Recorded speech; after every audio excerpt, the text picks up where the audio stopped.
Hi, y'all. This is Pastor Doostyn. Thank you so much for joining me as we're reading through the entire Bible in 2024. I'm posting a video every single morning at 8 a.m. Like and subscribe for more. Let's get into the reading. God bless you.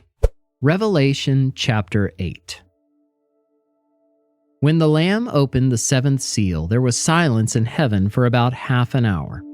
Then I saw the seven angels who stand before God, and seven trumpets were given to them. And another angel came and stood at the altar with a golden censer, and he was given much incense to offer with the prayers of all the saints on the golden altar before the throne. And the smoke of the incense with the prayers of the saints rose before God from the hand of the angel. Then the angel took the censer and filled it with fire from the altar and threw it on the earth, and there were peals of thunder, rumblings, flashes of lightning, and an earthquake. Now the seven angels who had the seven trumpets prepared to blow them. The first angel blew his trumpet, and there followed hail and fire mixed with blood, and these were thrown upon the earth. And a third of the earth was burned up, and a third of the trees were burned up, and all green grass was burned up. The second angel blew his trumpet, and something like a great mountain, burning with fire, was thrown into the sea, and a third of the sea became blood. A third of the living creatures in the sea died, and a third of the ships were destroyed. The third angel blew his trumpet, and a great star fell from heaven, blazing like a torch, and it fell on a third of the rivers and on the springs of water. The name of the star is Wormwood. A third of the waters became wormwood, and many people died from the water because it had been made bitter. The fourth angel blew his trumpet, and a third of the sun was struck, and a third of the moon, and a third of the stars, so that a third of their light might be darkened, and a third of the day might be kept from shining, and likewise a third of the night. Then I looked, and I heard an eagle crying with a loud voice as it flew directly overhead, "Woe, woe, woe to those who dwell on the earth at the blasts of the other trumpets that the three angels are about to blow." Revelation chapter 9. And the fifth angel blew his trumpet, and I saw a star fallen from heaven to earth, and he was given the key to the shaft of the bottomless pit. He opened the shaft of the bottomless pit, and from the shaft rose smoke like the smoke of a great furnace. And the sun and the air were darkened with the smoke from the shaft. Then from the smoke came locusts on the earth, and they were given power like the power of scorpions of the earth. They were told not to harm the grass of the earth or any green plant or any tree, but only those people who do not have the seal of God on their foreheads. They were allowed to torment them for 5 months, but not to kill them, and their torment was like the torment of a scorpion when it stings someone. And in those days people will seek death and will not find it. They will long to die, but death will flee from them.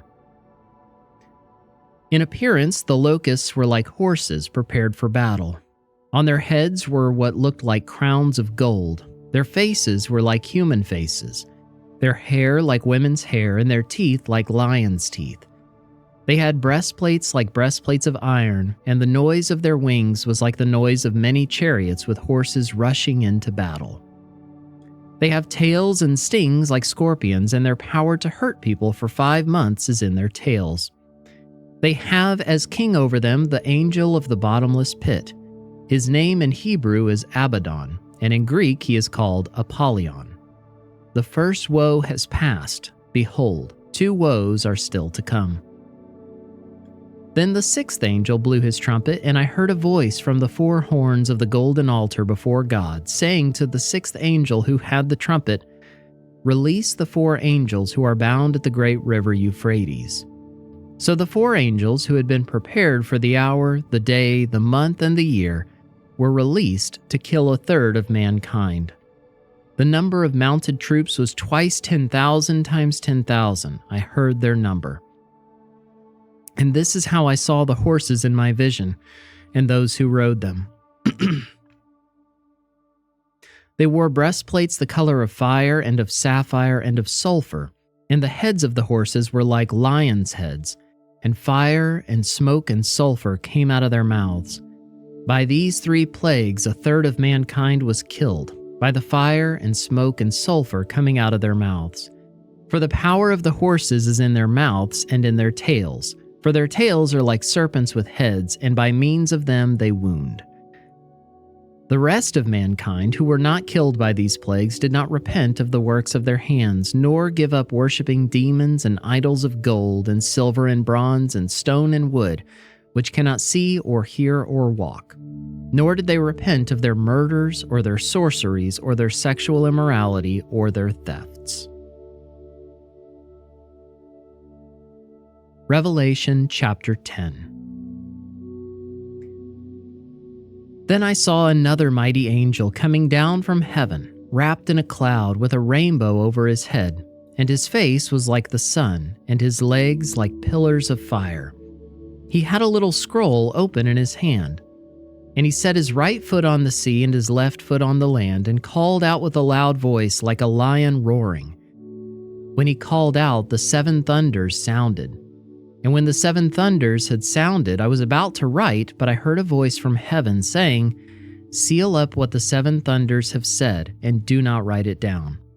And the angel whom I saw standing on the sea and on the land raised his right hand to heaven, and swore by him who lives forever and ever, who created heaven and what is in it, the earth and what is in it, and the sea and what is in it, that there would be no more delay, but that in the days of the trumpet call to be sounded by the 7th angel, the mystery of God would be fulfilled, just as he announced to his servants the prophets.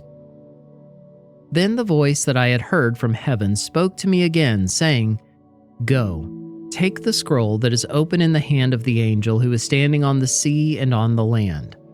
So I went to the angel and told him to give me the little scroll. And he said to me, "Take and eat it. It will make your stomach bitter, but in your mouth it will be sweet as honey." And I took the little scroll from the hand of the angel and ate it. It was sweet as honey in my mouth, but when I had eaten it, my stomach was made bitter. And I was told, "You must again prophesy about many peoples and nations and languages and kings."